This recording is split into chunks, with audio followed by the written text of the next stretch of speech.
आज बात करूंगा अमर शहीद भगत सिंह की।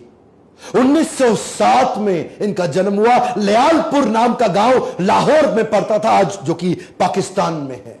मां विद्यावती कौर, पिता किशन सिंह। बचपन से ही जो लाहौर में एक स्कूल था जो कि ब्रिटिश सरकार का, ब्रिटिश हुकूमत से इन्फ्लुएंस स्कूल था, उसको ज्वाइन नहीं किया। दयानंद एंग्लो वैदिक पद्धति के द्वारा जो स्कूल, जिसको आजकल डीएवी बोलते हैं ना, दयानंद एंग्लो, आर्य समाजी माहौल में पढ़ना इन्होंने चुना। शुरू से ही इतना पढ़ाई में तेज, इतना तेज कि बचपन भर में इन्होंने लगभग 50 किताबें स्कूल टाइम में ही पढ़ डाली, जो कि अपने स्कूल से अलग किताबें थी। पॉलिटिकल रिफॉर्म, सोशल रिफॉर्म, किसी भी प्रकार के इकोनॉमिक रेजिम पे जो किताबें, इनका बड़ा इंटरेस्ट था। जो एकाकी की भावना थी ना भगत सिंह में, वो सीखना चाहिए। एकाकी की भावना, सिलेक्टिव लिसनर थे, हर जगह खड़े नहीं होते थे, उठते बैठ, जिधर आजादी आजादी आजादी आजादी, ये भावनाएं दिमाग में बचपन से घुस गई। छोटे थे, 1919 में अप्रैल 13 को जलियांवाला बाग कांड हुआ। बस इतने छोटे से में 11-12 साल के 40 किलोमीटर दूर पैदल चले गए।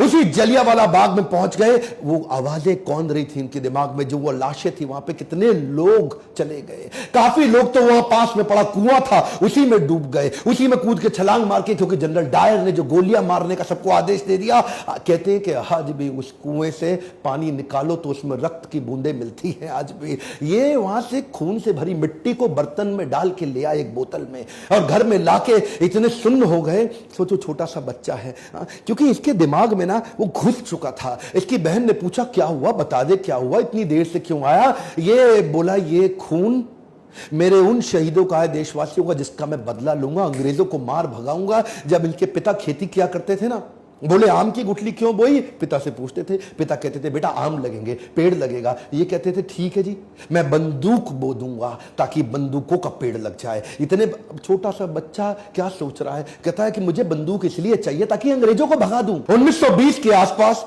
गांधी को देश से बहुत ताकत, बड़ा सहयोग मिल रहा था। गांधी उस समय पावरफुल आवाज बन चुके थे देश की, जिन्होंने आम जनता की आवाज को उठाया। अहिंसावाद, वो क्या कहते हैं, मुझे लड़ना नहीं है, लड़े बिना अंग्रेजों को, गोरों को भगा दूंगा। नॉन कोऑपरेशन मूवमेंट चालू किया। ये नॉन कोऑपरेशन मूवमेंट आपने इतिहास, हिस्ट्री में जरूर पढ़ा होगा। क्या कहते हैं, असहयोग आंदोलन। गोरों का लाया, गोरों का बनाया, जो कुछ रिजेक्ट करते जाओ, रिजेक्ट करते जाओ, रिजेक्ट करते जाओ, पागल लोग चले जाएंगे देश से। गांधी बोले शांति से करा दूंगा इस काम को, और पूरा देश मान गया।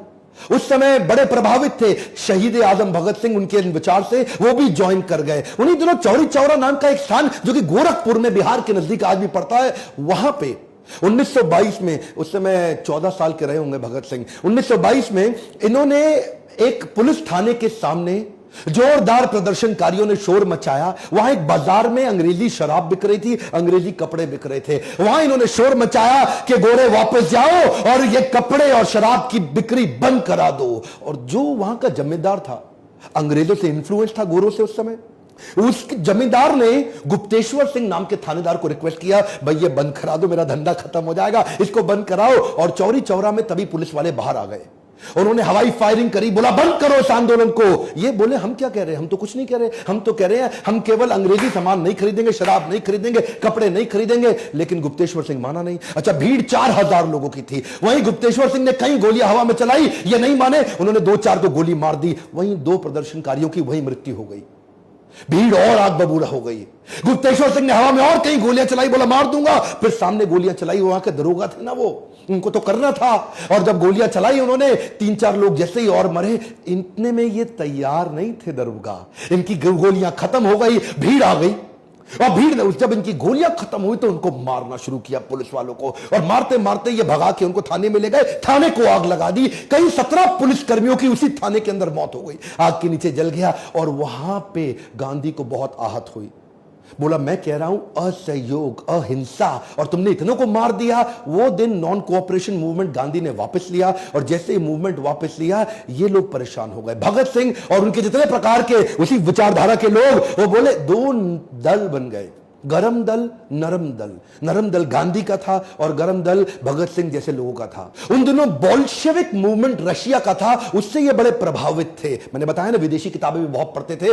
बोल्शेविक मूवमेंट, ये बोले कि लड़ना पड़ेगा। अब तो बात ये थी कि हो सकता है अगर गांधी नॉन कोऑपरेशन मूवमेंट वापस ना लेते, आजादी जल्दी मिल गई होती। एक्चुअली उन दिनों ना भगत सिंह तो नाचा करते थे, आजादी मिलने वाली है, आजादी, क्योंकि नॉन कोऑपरेशन मूवमेंट सक्सेसफुल था, पूरा देश को सहयोग मिल रहा। गांधी ने वापस ले लिया, बोला अभी आप तैयार नहीं हो, आपने गुप्तेश्वर सिंह पुलिस वाले को और पूरे थाने को क्यों मार के खत्म कर दिया। गांधी ने रोक दिया पूरा आंदोलन। ये लोग उस समय आग बबूला, बोले अब लड़ना पड़ेगा। ये जो एक्चुअली ये ना हथियारों की क्रांति बाद में आई, भगत सिंह की पहले विचारों की क्रांति थी।